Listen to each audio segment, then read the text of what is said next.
Ongole Lok Sabha incharge panchayat మళ్లీ మొదటికొచ్చింది. Ongole MP మాగుంటకే ఇవ్వాలని బాలినేని పట్టుబడుతున్నారు. అయితే పార్టీ అధిష్టానం మాత్రం చెవిరెడ్డి భాస్కర్ రెడ్డికి బాధ్యతలు ఇవ్వాలనే ఆలోచనలో ఉంది.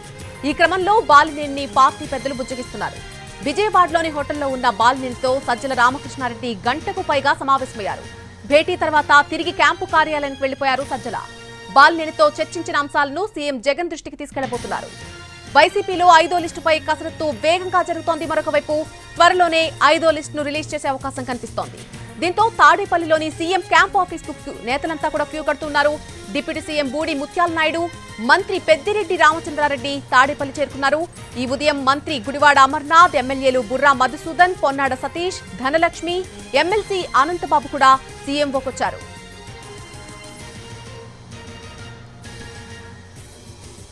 ఇదే విషయానికి సంబంధించి పూర్తి అప్డేట్స్ అందించడానికి మా ప్రతినిధి రెహానా లైవ్ లోకి అందుబాటులోకి వస్తున్నారు. రెహానా, బాలినేని తమ పట్టు వదలనని చెప్తున్నారు. ఈ రోజు గంటకు పైగా సజ్జల రామకృష్ణారెడ్డితో మార్నింగ్ మీటింగ్ జరిగినట్టుగా తెలుస్తుంది. ఏ అంశాలు చర్చించారు నేతలిద్దరు కూడా? వైసీపీలో ఒంగోలు లోక్సభ ఇన్ఛార్జికి సంబంధించిన పంచాయతీ మళ్ళీ మొదటిగా వచ్చింది. మనం చూసాం గత కొంతకాలం నుంచి కూడా మాజీ మంత్రి అదేవిధంగా ఒంగోలు ఎమ్మెల్యే బాలినేని శ్రీనివాస్ రెడ్డి ఒంగోలు లోక్సభ అభ్యర్థిగా మాగుంట శ్రీనివాస్కి ప్రస్తుతం ఆయన సిట్టింగ్ ఎంపీగా ఉన్నారు. ఆయనకే కొనసాగింపు ఇవ్వాలని పట్టుబడతా ఉన్నారు. అయితే కొంతకాలం క్రితం దీనికి సంబంధించి సీఎంఓకి ఆయన పలు దఫాలుగా వచ్చారు. సీఎం కూడా స్వయంగా బాలినేని తోటి ఆ సందర్భంగా సమావేశమయ్యారు. ఒంగోలు లోక్సభకు మాగుంటని బరిలో పెట్టే అవకాశం లేదని పార్టీ హైకమాండ్ నుంచి బాలినేనికి స్పష్టం చేసినట్టుగా మనకు సమాచారం అందుతుంది. దీంతో పాటు మాగుంట స్థానంలో ఎవరిని అక్కడ అభ్యర్థిగా పెట్టాలి అనే ఆలోచన కసరత్తు కూడా చేశారు. ఈ మేరకు పార్టీ చెవిరెడ్డి భాస్కర్ రెడ్డిని ఒంగోలు నుంచి బరిలో పెట్టాలని ఒక ఆలోచనకు ప్రతిపాదనకు హైకమాండ్ వచ్చింది. ఈ నేపథ్యంలో బాలినేని మరొకసారి మాగుంటకే ఇవ్వాలని పట్టుబడుతూ నిన్నటి నుంచి ఆయన విజయవాడలోని మకాం పెట్టి ఉన్నారు. ఇవాళ కూడా ఆయన మాగుంటకే ఇవ్వాలి, లేని పక్షంలో ఒంగోలు పార్లమెంటు పరిధిలో ఉండే నియోజకవర్గాల మీద ప్రభావం పడుతుంది అని చెప్పి ఆయన పదే పదే హైకమాండ్ దృష్టికి తీసుకువెళ్తున్నారు. ఈ నేపథ్యంలోనే ఆయన బుజ్జగించే కార్యక్రమాన్ని వైసీపీ హైకమాండ్ చేపట్టింది. ఆయన దగ్గరికి ఒక హోటల్లో ఉన్న బాలినేని దగ్గరికి సజ్జల రామకృష్ణారెడ్డి వెళ్లి 1-to-1 గంట సేపు ఆయనతో మాట్లాడారు. ఆయన బుజ్జగించే ప్రయత్నం చేశారు. అనంతరం మనం తిరిగి తాడేపల్లి క్యాంప్ ఆఫీస్కి వచ్చారు. ఈ అన్ని అంశాలు అంటే బాలినేనితో జరిగిన భేటీకి సంబంధించిన విషయాలన్నీ కూడా ముఖ్యమంత్రికి ఆయన బ్రీఫ్ చేయనున్నారు. సో మరోవైపు చూసుకున్నట్లయితే బాలినేని మాత్రం ఇప్పటి వరకు కొద్దిసేపటి క్రితం మనం కూడా ఆయన్ని మాట్లాడే ప్రయత్నం చేసింది. అయితే బాలినేని మాత్రం ఎవరితో కాంటాక్ట్లోకి రావట్లేదు. మాగుంటకి ఎట్టి పరిస్థితుల్లోనూ ఇచ్చి తీరాలని ఆయన పట్టుబడతా ఉన్నారు. అటువైపు విజయసాయిరెడ్డి కూడా బాలినేని తోటి మాట్లాడి ఆయన బుజ్జగించే ప్రయత్నం చేస్తా ఉన్నారు. మరి ఇప్పటికే 5వ జాబితాకు సంబంధించిన కసరత్తు సీరియస్ గా జరుగుతోంది. నిన్నటి నుంచి పార్టీ సీఎంఓలో పార్టీకి సంబంధించిన పలువురు పెద్దలందరూ కూడా ఈ 5th జాబితాకు సంబంధించిన కసరత్తు చేస్తున్న నేపథ్యంలో ఈ జాబితా కనుక రిలీజ్ అయిపోతే ఒంగోలు నియోజకవర్గానికి సంబంధించి చెవిరెడ్డి భాస్కర్ రెడ్డి పేరు ఎక్కడ అనౌన్స్ చేస్తారని ఒక ఆందోళన బాలినేనిలో వ్యక్తమవుతా ఉంది.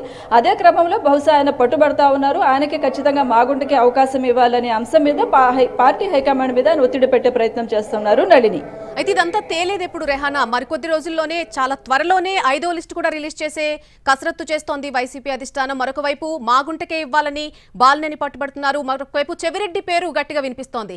ఈ పరిస్థితుల నేపథ్యంలో ఎప్పుడు ఒక కొలిక్కొచ్చే అవకాశం ఉంది అంశం?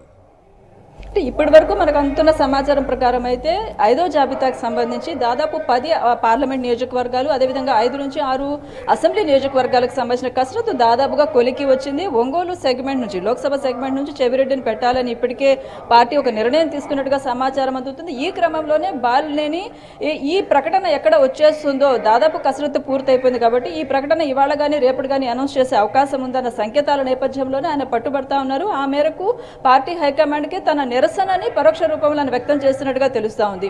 అయితే మరి ఈ పీఠముడి ఎలా పరిష్కారం చేస్తారు హైకమాండ్ అనేది ఇప్పటి వరకు మనకు స్పష్టత లేదు. ఇదైతే చాలా కాంప్లికేటెడ్ గానే అనిపిస్తుంది. బాలినేని వర్గాన్ని సంప్రదించే ప్రయత్నం చేసినా కూడా వాళ్ళు కూడా మాగుంటకి మాత్రమే ఇవ్వాలి, మరొక ఆల్టర్నేటివ్ లేదని చెప్తా ఉన్నారు. మరోవైపు హైకమాండ్ మాత్రం ఇప్పటికే చాలా స్పష్టమైన నిర్ణయం తీసుకున్నట్టుగా మనకు సమాచారం అందుతుంది. మాగుంటని ఎట్టి పరిస్థితులను అక్కడ కంటిన్యూ చేసేది లేదు. ఆ స్థానంలో ఆల్టర్నేటివ్ గా చెవిరెడ్డి భాస్కర్ రెడ్డిని పెట్టాలని. సో బాలినేని ఈ హైకమాండ్ హైకమాండ్ చేసిన బుజ్జగింపులకు బాలినేని సర్దుబాటు చేసుకుంటారా, లేదంటే బాలినేని ఒత్తిడికి హైకమాండ్ లోనవుతుందా అనేది అయితే చూడాల్సి ఉంటుంది. ప్రస్తుతం అయితే బాలినేని విజయవాడలోని హోటల్లో ఉన్నారు. ఆయన సంప్రదించే ప్రయత్నాలు, ఆయన బుజ్జగించే ప్రయత్నాలు హైకమాండ్ వైపు నుంచి జరుగుతూ ఉన్నాయి. మరి ఇది ఏ మేరకు ఏ రకంగా కొలిక్కి వస్తుందని అయితే చూడాల్సి ఇప్పటికే మార్పులు చేర్పులు కారణంగా అసంతృప్తి అనేది పార్టీలో పెరిగిపోయింది. తీవ్రమైన ఒత్తిడి ఎదుర్కొంటోంది అధిష్టానం అసంతృప్తుల నుంచి. ఈ నేపథ్యంలో ఇటు బాలినేని నుంచి కూడా చెవిరెడ్డి పేరు కన్ఫర్మ్ చేసినట్టయితే అసంతృప్తి తప్పదంటారా? ఖచ్చితంగా ఇప్పటి వరకు చూసుకున్నట్లయితే బాలినేని ఒంగోలు లోక్సభకు సంబంధించి పట్టుబడతా ఉన్నారు. అదేవిధంగా గిద్దలూరు, మార్కాపురం సంబంధించిన పలు సెగ్మెంట్ల మీద కూడా హైకమాండ్ మీద చాలా ఒత్తిళ్లు ఉన్నాయి. నరసరావుపేటకు సంబంధించి లోక్సభ అభ్యర్థికి కూడా హైకమాండ్ నుంచి అనేక ప్రెషర్స్ ఎదుర్కొంటా ఉంది.